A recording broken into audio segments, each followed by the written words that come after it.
2019. Само 5 дена од како премиерот тоа го вети.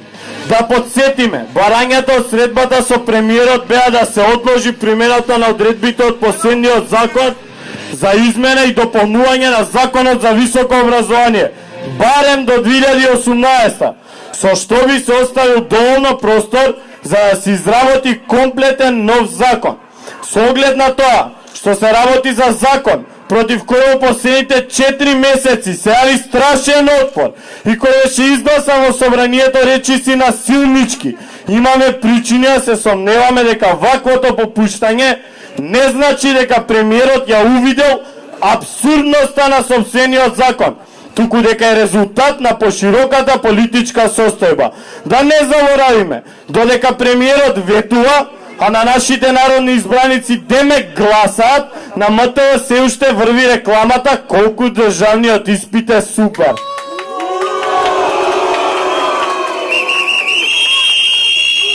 Изминативе 4 месеци, кога и да пружевме отпор, бевме игнорирани или етикетирани. Се сеќавате ли на насловите како студентскиот пленум не постои? Се сеќавате на изјавата на премиерот?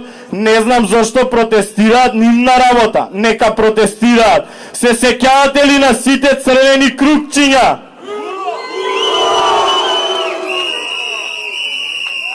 Затоа сега, дозволете ни да бидеме скептични во оваа ненадејна попустивост. Не дозволуваме да не купи ово мекнување на реториката, бидејќи на крајот на краиштата ништо не ни гарантира дека кога се ќе стивне, нема да се заборави она што е ветено, а тоа е усвојување на целосно нов закон за високо образование.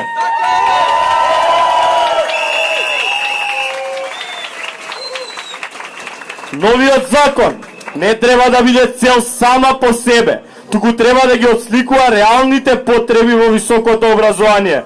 Сакаме конечно да добиеме решенија за честото прекршување на правото на автономија, нејасната имплементација на болонјскиот систем, неодржливиот систем на финансирање на јавното образование, несоодветните услови за стекнување на звање и унапредување во звање, постоењето на дискриминација и корупција, недоволната државна финансиска поддршка за научно-истражувачки цели, давачките за студентите кои се непотребни, нереални или недоследно трошени, корумпираните студентски представници и недостатокот на студентски бенефиции.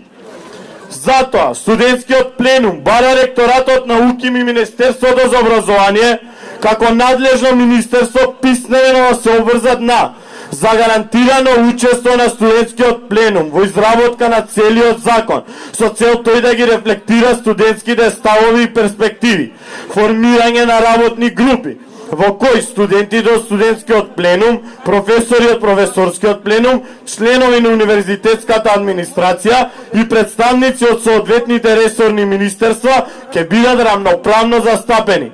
Временска рамка со која се дефинира динамиката на изработка на законот, односно рокови за изработка на прв и втор нацрт на законот.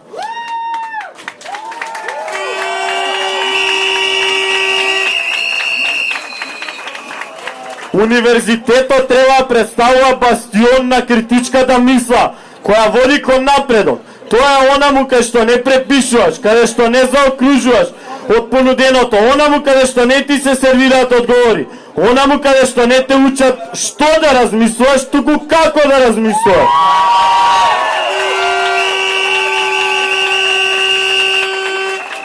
Затоа, сметаме дека е нужно да се прошири автономната зона. Техничките факултети се приклучуваат во формирањето на автономна зона. Студентскиот фронт не само што не е затворен, туку е проширен. Поздрав, пленумци!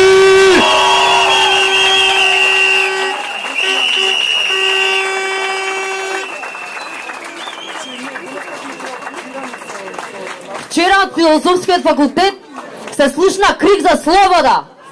Крик од нас студентите кои решивме да дојдеме и да одбраниме автономијата на универзитетот. И денес тој глас се слуша и тука, на техничките факултети.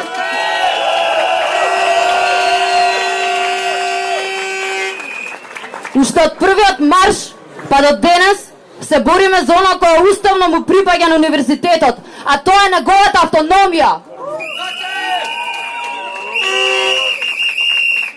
Тука сме да покажеме дека студентите не се само статистичка бројка на универзитетот.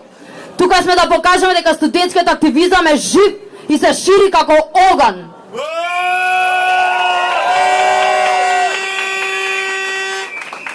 Тука сме да покажеме дека не сме наивни и дека нема да подклекнеме додека не се исполнат нашите барања.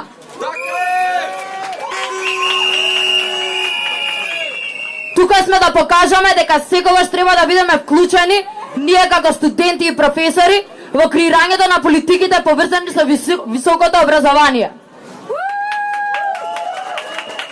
Одредени да навредува, политичарите го негираа нашето постоење, но сепак успеавме да обединиме илјадници студенти кои маршираа на овие улици.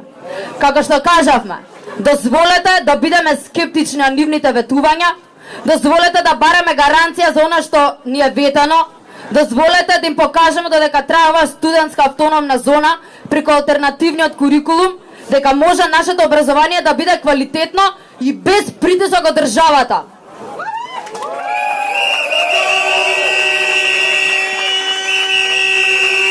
Дозволете ни го ова и ќе ја видите важноста на автономијата на еден универзитет.